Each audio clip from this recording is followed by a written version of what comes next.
estamos aqui em mais uma entrevista da Fisiosport com um grande amigo, parceiro aí de longa data, Henry Okigami. E ele vai falar um pouquinho do trabalho dele para esclarecer como que funciona o trabalho aí da bioquímica, tanto para a gente, né, da fisioterapia, para o tratamento de pacientes, quanto também para o trabalho que ele está fazendo com vários atletas de ponta, que é um trabalho tanto para prevenção de lesão, quanto para melhora da performance. Henry, tudo bem? Tudo bom, Alno? Tá? Tudo bom. Até que enfim deu certo, né, o nosso encontro. Finalmente, né? O Henry trabalha demais, até passou aí por uns problemas de saúde, de tanto trabalhar, mas tem que diminuir um pouco mais.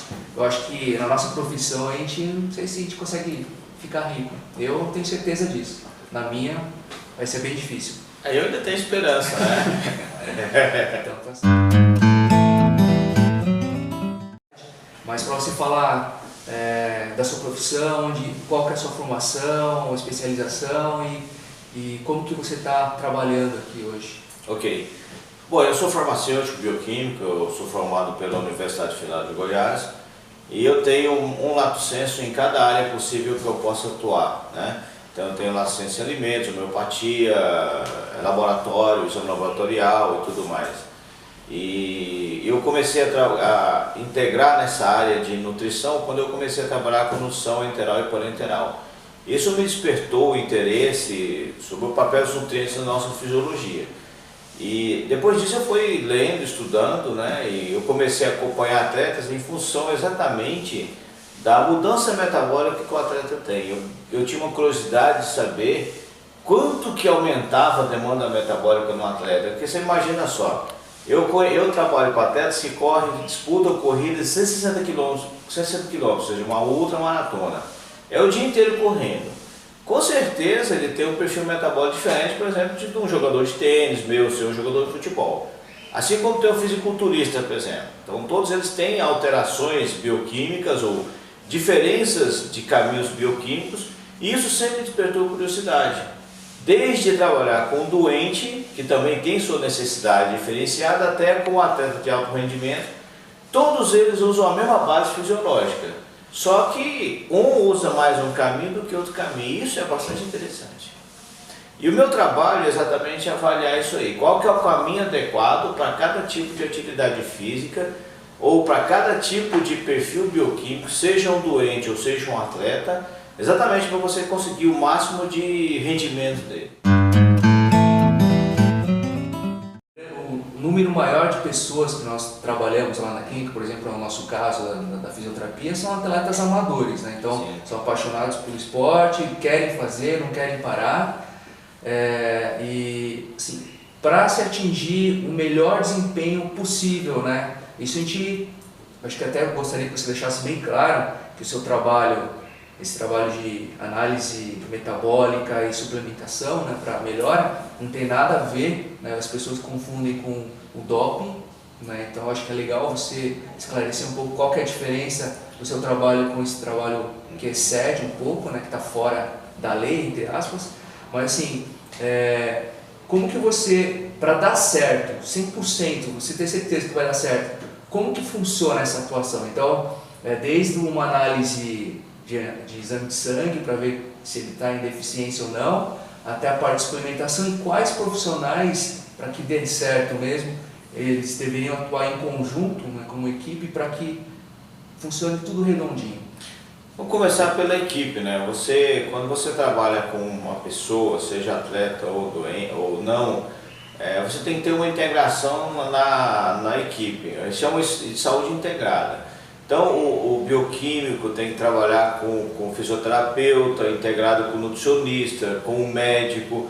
Então tem que ser uma equipe que troca informação entre si. Vamos pegar um exemplo do seu trabalho, onde você, por exemplo, pega muito atleta lesionado, né? A princípio, por que o atleta lesiona? Ou porque ele não sabe fazer uma atividade física, você tem que orientar, ou simplesmente porque ele ultrapassa a capacidade dele. Tudo isso tem que ter um acompanhamento. O atleta tem que evoluir de uma forma lenta, né? Então imagina você, por exemplo, um atleta de tênis. Toda vez que ele lesiona, o que ele faz? Ele volta atrás no tempo e começa tudo de novo. Se ele tivesse um acompanhamento adequado seu, né, de um fisioterapeuta, de um médico, de um nutricionista, de um indivíduo que entendesse de metabolismo, seria muito fácil você fazer ele evoluir sem ele voltar atrás. Então, para mim, o desenvolvimento da saúde, não só no atleta, mas também no indivíduo normal, é como se fosse uma escada. Você faz um degrau a cada momento.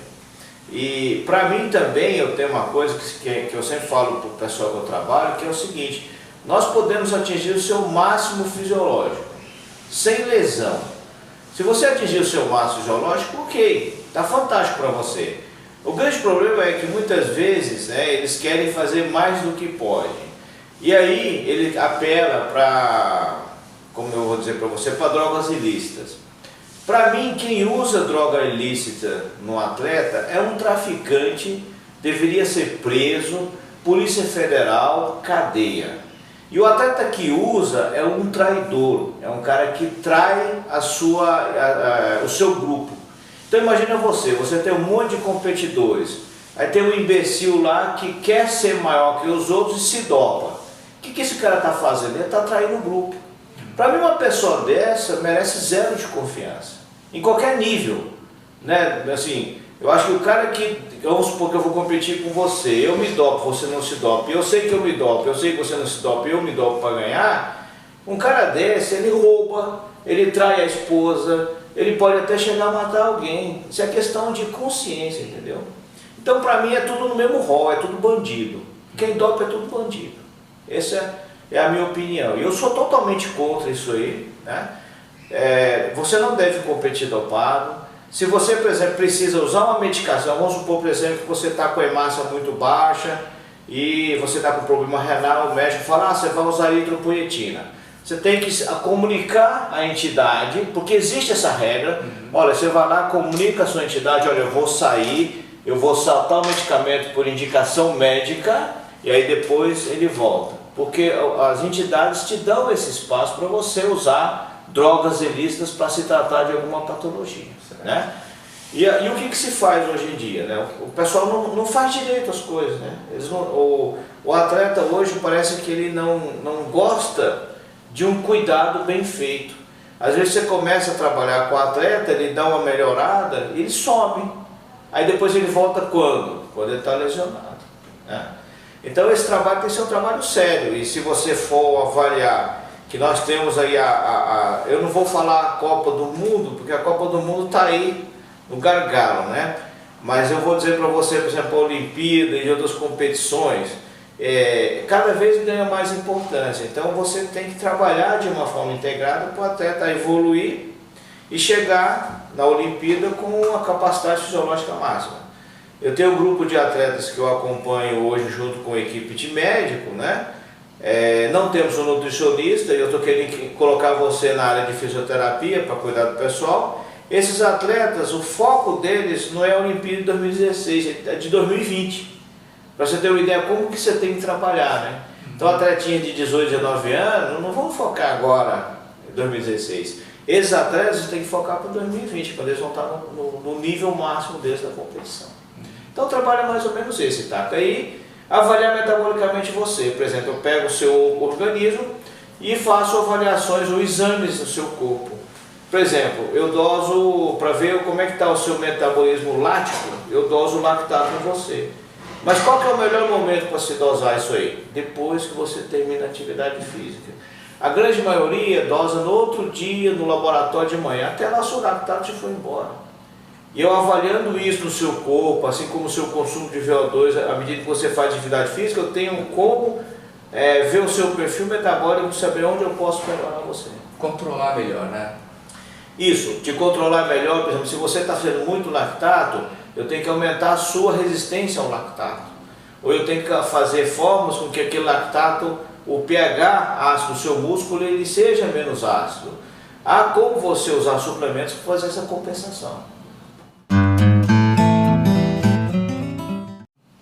O que acontece normalmente aqui que impede de realmente o trabalho ser efetivo? Olha, na verdade, várias coisas impedem isso aí. Por exemplo, a falta de profissionalismo dos clubes onde os atletas estão inseridos. Você não consegue, por exemplo, exames adequados para eles. você não consegue, por exemplo, um suporte financeiro adequado. Então o atleta, por exemplo, se você vê a premiação do Troféu Brasil de Atletismo, você morre de rir, né? É uma coisa assim, imbecil. Então falta apoio financeiro aos atletas, falta você dar uma qualidade de vida adequada para esse atleta desenvolver. A grande maioria quer investir num atleta que já tem um nome, né? Mas nós devemos investir nesse pessoal jovem que tem potencial de crescimento. E isso hoje no Brasil não acontece. Existem muitas discrepâncias, por exemplo, o atleta ele se lesiona muito porque ele não tem o local adequado para treinar. Então você pega, eu estava conversando com o pessoal que eu acompanho hoje, eles falaram assim, nós estamos lesionando muito, mas é porque a pista nossa não é boa. Né? Para o tipo de atividade física, a pista que ele usa é ruim. O que acontece com ele? Ele começa a ter muita lesão, e isso automaticamente não leva ele a desenvolver. Né? Agora, por exemplo, fora do atletismo, você tem umas discrepâncias interessantes. Pega o pessoal do MMA, por exemplo. Tem atleta que com uma semana ele tem que perder 20 quilos para ele bater no peso. E por incrível que pareça, depois ele pode voltar no peso que ele tinha antes, naquele 24 horas, e competir. Isso é palhaçada. Eu acho que o cara devia entrar na balança antes de subir no ringue.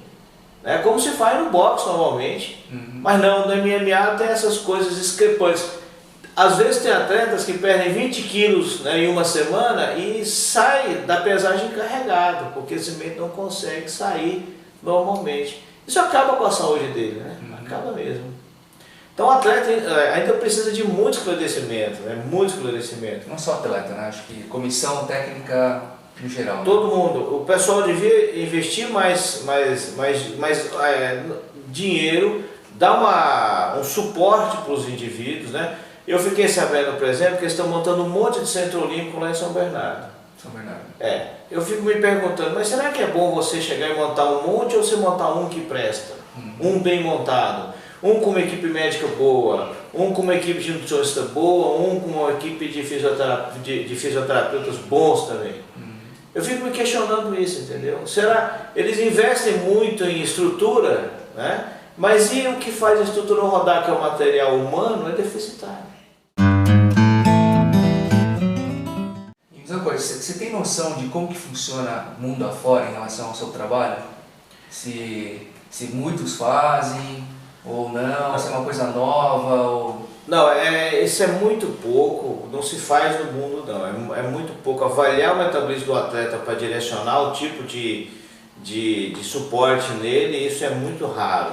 Eles se preocupam muito mais em anabolizar, em desenvolver drogas para aumentar o rendimento do atleta, que não sejam captadas pelo ADA, né, pelo exame, do que investir realmente no conhecimento e aumentar o seu potencial fisiológico. O nosso corpo, ele se adapta. Então você sabe disso. Quando você começou a correr, você corria um pouquinho e cansava. Hoje você corre quilômetros e quilômetros e não se cansa.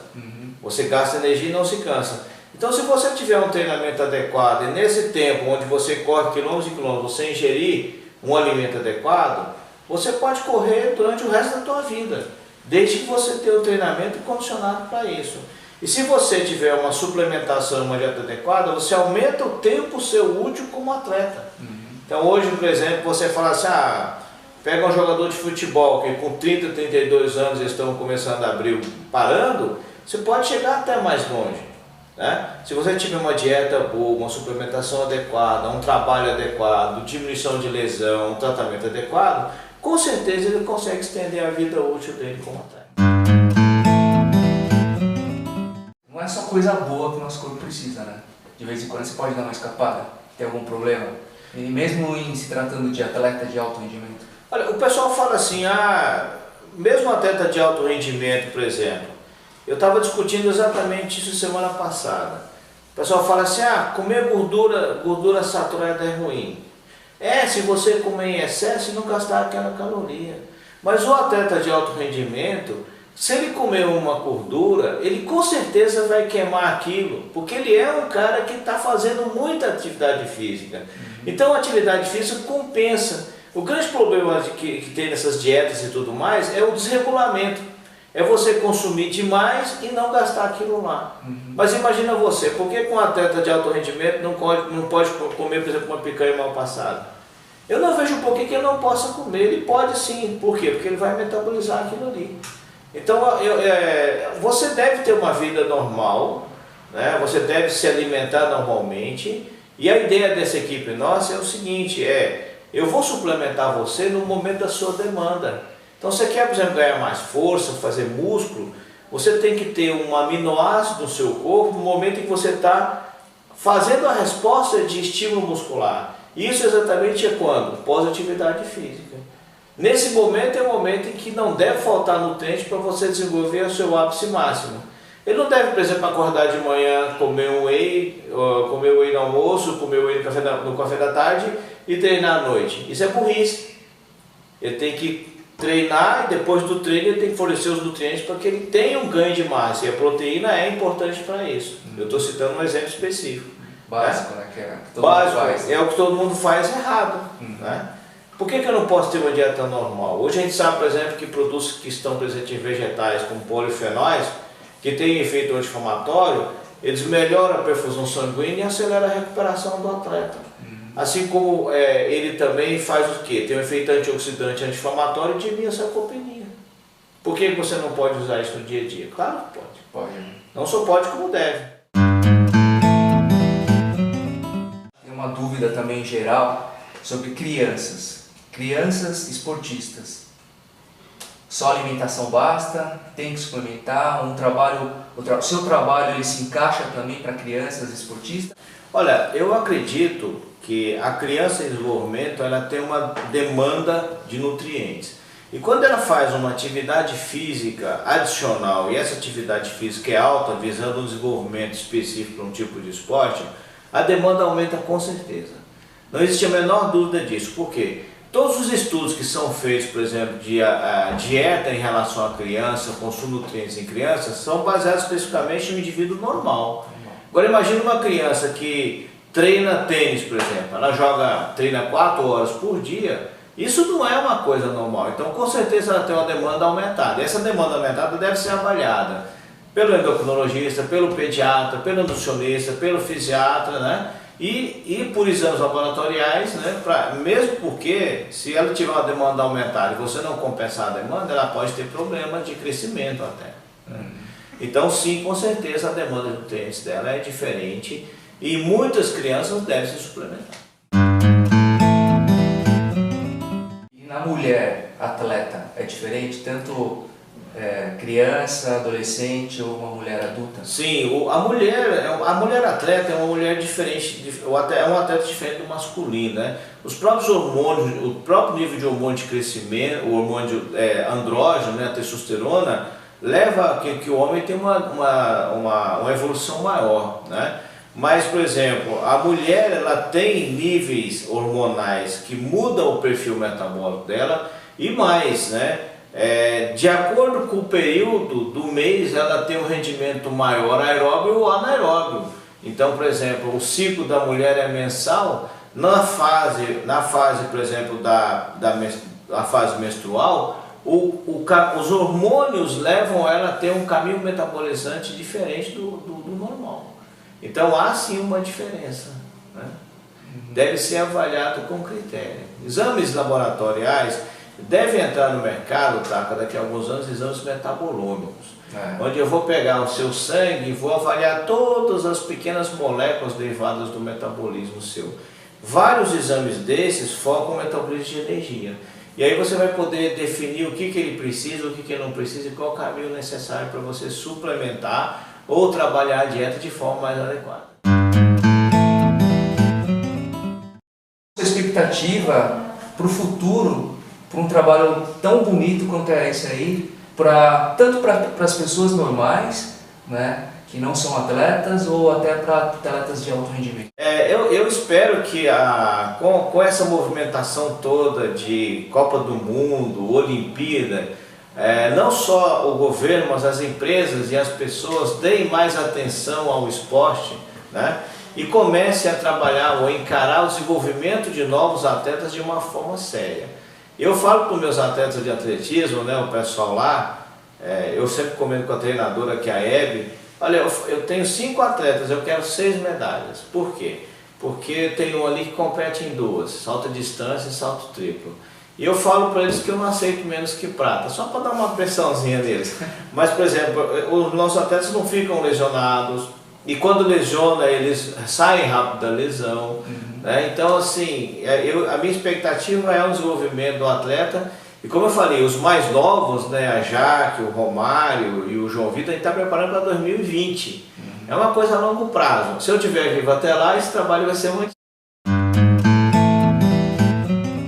Essa questão polêmica aí do doping, nós tivemos vários casos aqui no Brasil, né, atletas que eu conheço também, que foram até liberados. Por exemplo, uma das coisas que acontece muito aqui no nosso país, com os nossos atletas, é a alegação da contaminação do laboratório, porque manipularam um medicamento que é teoricamente proibido para fazer o medicamento dele, que ele próprio usa, e se contaminou. Você acredita nessa hipótese? Assim, existe essa possibilidade ou não?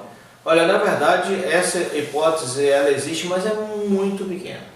É a mesma chance que eu tenho de ganhar na loteria se eu jogar hoje para ganhar na Mega Sena na quarta-feira. É muito pequeno, mesmo porque a Anvisa exige que haja uma separação. Quando você faz manipulação de alimentos, que é o caso de suplementos, eles têm que ser feitos num ambiente separado, por exemplo, de hormônios. Hormônios na manipulação, na produção, tem que ter um lugar específico. Né?